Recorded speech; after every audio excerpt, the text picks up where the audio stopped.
నమస్తే, welcome to Telugu రాజ్యం. నేను మీరా. ఆంధ్రప్రదేశ్ కూటమి ప్రభుత్వం ప్రవేశపెట్టినటువంటి P4 పథకానికి సంబంధించి ప్రధానంగా అభ్యోగం వ్యక్తమవుతోంది అనుకూల మీడియా నుంచే. అయితే ఇలా అనుకూల మీడియా నుంచి ఇలాంటి వ్యతిరేకత మొదలవడానికి గల కారణం ఏంటి? ఎప్పటి నుంచో చంద్రబాబు నాయుడు గారికి సన్నిహితంగా ఉండే ఆర్కే రాధాకృష్ణ గారు ఆయన కూడా దీన్ని వ్యతిరేకించడం పట్ల ఎలాంటి పర్యవసానాలు చోటు చేసుకునే అవకాశం ఉందనే అంశం గురించి మనతో మాట్లాడడానికి సినీ మరియు రాజకీయ విశ్లేషకులు భరద్వాజ్ గారు ఉన్నారు. ఆయనతో మాట్లాడదాం.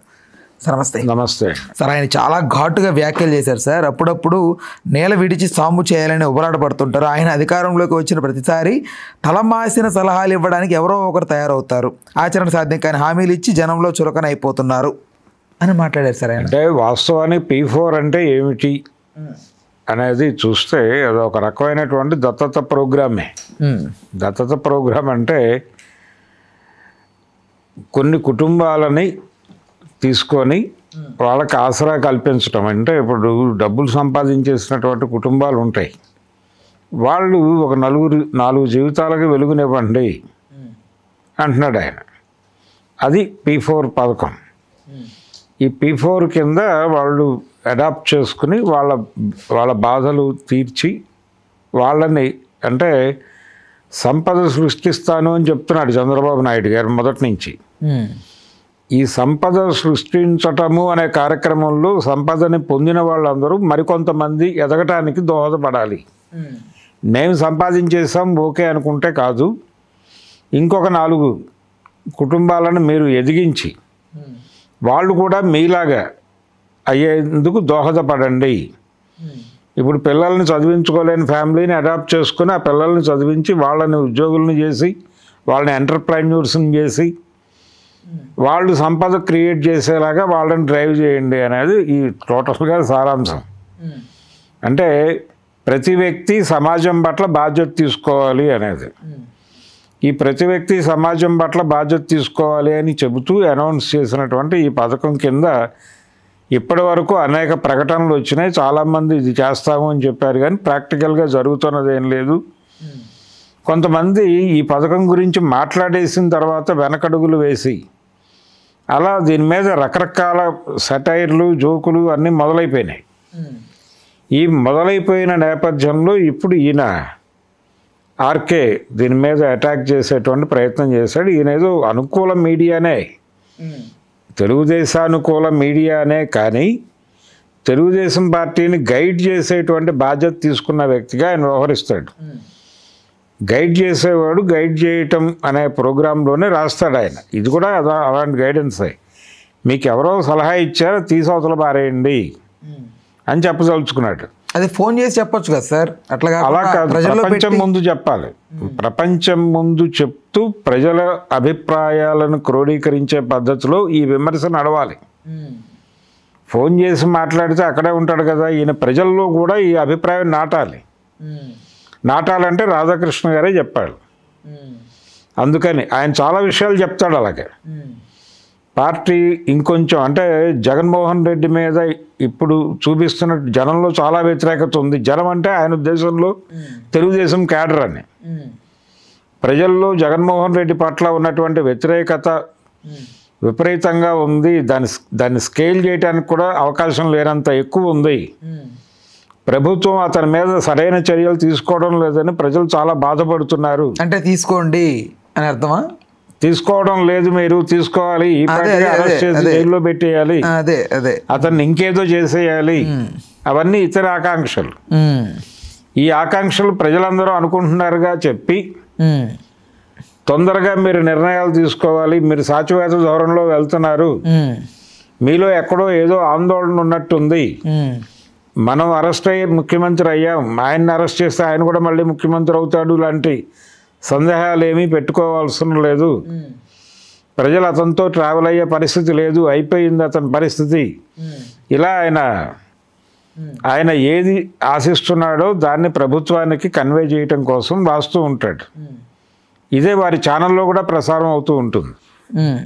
ఇలా గైడ్ చేస్తాడు ఆయన. ఒక గైడింగ్ ఫోర్స్గా తన బాధ్యత ఇలా చెప్పడమే అనుకుంటాడు ఆయన. అలా అనుకుని ఈ P4 అనేటువంటి కార్యక్రమం మీద ఆయనకు వ్యతిరేకత ఉంది. అంటే పరుగు పందెం వ్యవస్థలోకి వచ్చాం. మన మార్కెట్ ఎకానమీ అంటేనే పరుగు పందెం వ్యవస్థ. ఎవరైనా సరే పరిగెట్టి ఏదైనా సాధించవచ్చు అనే ఒక అవకాశం కల్పించినట్టుగా కనిపిస్తుంది. ఈ భ్రమని భ్రమగానే ఉంచాలనేది రాధాకృష్ణ గారి గొడవ. ఈ పరుగు పందెం వ్యవస్థలో ఎవరు ముందు పరిగెట్టగలరు? అవకాశాలు ఉన్నవాడు పరిగెడతాడు, అవకాశం లేనివాడు ఎలా పరిగెడతాడు? వాడు అక్కడే ఉంటాడు. వాడిని వాడుకుని నీకు అవకాశం ఇచ్చాం, పరిగెట్టకపోవడం నీ లోపం అంటారు. కాబట్టి వాడి ప్రారంధంగా ఉండిపోతాడు వాడు అక్కడ. వీడేమో అవకాశాలు ఉన్నాయి కాబట్టి పరిగెడతాడు. ఇప్పుడు ఒక కార్పొరేట్ కంపెనీతో టైఅప్ పెట్టుకునే ఛాన్స్ ఇస్తారు అందరికీ. ఎవడెళ్ళి టైఅప్ పెట్టుకోగలడు? ఆల్రెడీ ఒక ల్యాండ్ బ్యాంకో మరొకటో ఉన్నవాడు వెళ్ళి టైఅప్ పెట్టుకుంటాడు, పెట్టుకుని బిజినెస్ చేస్తాడు, వాడు ఎక్కడికో వెళ్ళిపోతాడు. అసలు ఏమీ తాడు బొంగరం లేనోడు వెళ్ళి వాడితో ఎలా కలుస్తాడు? వాడు ఎలా కలుపుకుంటాడు వీడిని? కాబట్టి వీడెళ్ళి వాచ్మ్యాన్గా పనిచేస్తాడు అదే కంపెనీలో. కానీ వీడికి కూడా అవకాశం ఉంది, అదే వినియోగించుకోలేదని వీడిని తిడతారు మళ్ళీ. మార్కెట్ ఎకానమీలో కూడా నువ్వు ఎదగలేకపోయావు, అందరికీ సమాన అవకాశాలు ఉన్నప్పుడు కూడా మీరు ఎదగలేకపోతున్నారు అని మళ్ళీ వీళ్ళనే తిడతారు. ఇలాంటి కుటుంబాలని ఎదిగించడం కోసం ఎవడో అడాప్ట్ చేసుకుని ఏదో చేయాలనుకోవటం, అది ఎలా కరెక్ట్ అనేది ఇప్పుడు రాధాకృష్ణ గారి గొడవ. మీరు మార్కెట్ ఎకానమీకి వ్యతిరేకమైన నిర్ణయాలు తీసుకుంటున్నారు చంద్రబాబు గారు. మనకు మానవత్వం ఇవన్నీ లేవు. మనం ప్రతి మనిషికి అవకాశం కల్పిస్తాం. వాడి దమ్ము ఉంటే, వాడి కెపాసిటీ ఉంటే వాడి కాళ్ళ మీద వాడు పరిగెట్టి ఎదగాలి. రాధాకృష్ణ గారు అలాగే ఎదిగారని అనుకుంటారు. ఆయన అలాగే ఎదిగాడు కూడా. అంటే ఆయన మీద చాలామంది అప్పుడప్పుడు పాత రోజుల్లో లక్ష్మీపార్వతి గారు మాట్లాడేవారు, ఆయన ఏదో 300 రూపాయలకు సైకిల్ కొనుక్కుని జీవితం ప్రారంభించాడని.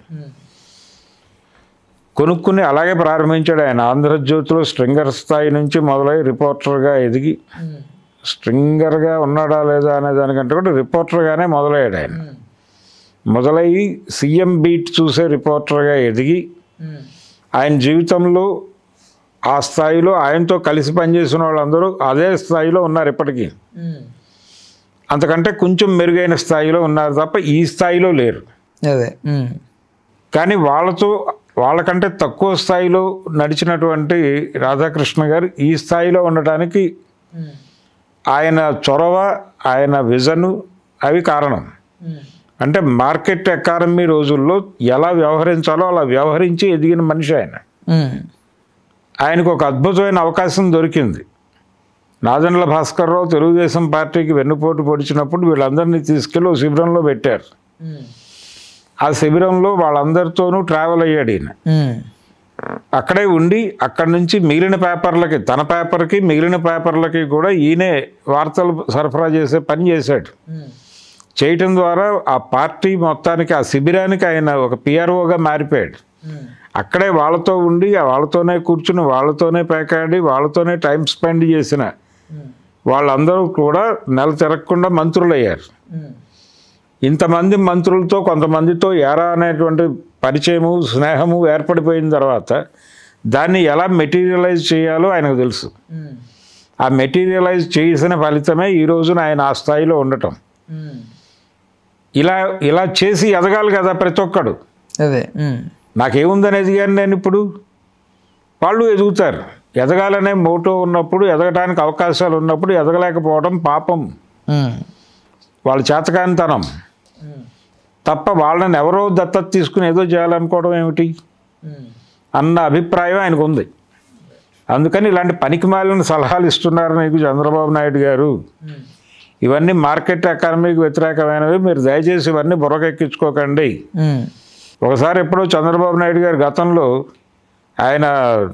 గతంలో అంటే ఉమ్మడి రాష్ట్రానికి ముఖ్యమంత్రిగా ఉన్న రోజుల్లో ఈ సింగిల్గా వెళ్ళిపోతూ ఉంటారు కారుల్లో, వాళ్ళు ఆ రోడ్డు పక్కన నిలబడిన వాళ్ళని కూడా ఎక్కించుకొని వెడితే బాగుంటుంది, వాళ్ళకి అలా చేసే వాళ్ళకి ఒక ప్రాపర్ రికార్డు మెయింటైన్ చేసి ప్రభుత్వం దృష్టికి తెస్తే ఏవైనా ఇన్సెంటివ్స్ లాంటివి ఏదైనా ఇద్దాము అని అలాంటి ప్రపోజల్స్ పెట్టేవాడు. అంటే మార్కెట్ ఎకానమీ జనాలని మరీ క్రబ్ చేసేస్తుంది, మరీ తొక్కేస్తుంది అనేటువంటి అభిప్రాయం ఉన్నప్పుడు దీన్ని అంటే మానవీయ కోణంలో సంస్కరణలు అనేది నరసింహారావు గారు ఎక్కడో చెప్పాడు. దాన్ని ఈయన ఇంప్లిమెంట్ చేసే ప్రయత్నం చేస్తాడు. అందులో భాగమే జన్మభూమి కార్యక్రమం. మీ ఊరికి మీరు వెళ్ళి మీరు అభివృద్ధి చేయండి అక్కడ అని చెప్పడం, 4 కుటుంబాలను దత్తత తీసుకొని చేయమని చెప్పడం, ఇవన్నీ కూడా రిఫార్మ్స్కి కూడా ఒక మానవీయ ముఖం ఉంది అని చెప్పే ప్రయత్నం. ఓకే, ఆ ప్రయత్నం చేయటమే చంద్రబాబు నాయుడు ఉద్దేశం తప్ప నిజానికి చంద్రబాబు నాయుడు గారు కూడా ఏమీ లేకుండా ఎదిగినవాడే. రాధాకృష్ణ ఎలాగైతే ఏమీ లేకుండా బూడిదలో నుంచి మంట పుట్టించి ఎదిగాడో ఆయన కూడా అలాగే ఎదిగినవాడే. ఆయన చదువుకోవడానికి కూడా డబ్బులు ఇవ్వలేని కుటుంబం నుంచి మొదలై ఆయన ఏ స్థాయికి వచ్చాడు? ఒక ముఖ్యమంత్రిని పడగొట్టి ప్రభుత్వాన్ని ఏర్పాటు చేసి విజయవంతంగా నడిపించే రేంజ్కి వెళ్ళాడు ఆయన. అందుకని వాళ్ళిద్దరూ కింది నుంచి సక్సెస్ చూసిన వాళ్ళే. వాళ్ళకున్నటువంటి బలం ఏమిటి? వాళ్ళ కులం. ఆ బలం లేని వాళ్ళు ఎంతమంది అది లేక అణిగిపోతున్నారు. మళ్ళీ కులం లేదు మతం లేదని మాట్లాడతారు వీళ్ళు. కొన్ని పనులు జరగాలంటే కొన్ని ఉండాలి. అది ఉంది కాబట్టి వాళ్ళిద్దరూ గేమ్ నడపగలిగారు. రైట్, అందరూ నడపాలంటే ఎలా సాధ్యం అవుతుంది? అదే. అందుకని రాధాకృష్ణ గారు ఆయన పరిమితుల్లో ఆయన తన మిత్రుడు అతను నిలబడాలి అని బలంగా కోరుకునే వ్యక్తి, తను నిలబడాలంటే అతను నిలబడాలి కాబట్టి అతన్ని నిలబెట్టడానికి ఏ సలహా ఇవ్వాలో ఆ సలహా ప్రజామోదం పొందేలాగా ప్రజల నుంచి ఆ ప్రెజర్ వస్తున్నట్టుగా చెప్పడం, ఇది ప్రజాభిప్రాయం అని చెప్పడం, ఈ కార్యక్రమంలో భాగంగా ఇలాంటివన్నీ రాస్తూ ఉంటాడు. రైట్ రైట్, ఓకే భరద్వాజ్ గారు, థ్యాంక్ యూ. హలో, తెలుగు రాజ్యం ఛానల్ చూస్తున్నారా? సామాజిక రాజకీయ జీవన చిత్రణే తెలుగు రాజ్యం. అతిశయోక్తులు అసత్యాలు ఉండవు. రాజకీయ కోణం కాదు, ప్రజా కోణమే కొలబద్ద. తెలుగు రాజ్యం వీక్షణ మీ ఉత్తమ అభిరుచికి నిదర్శనం.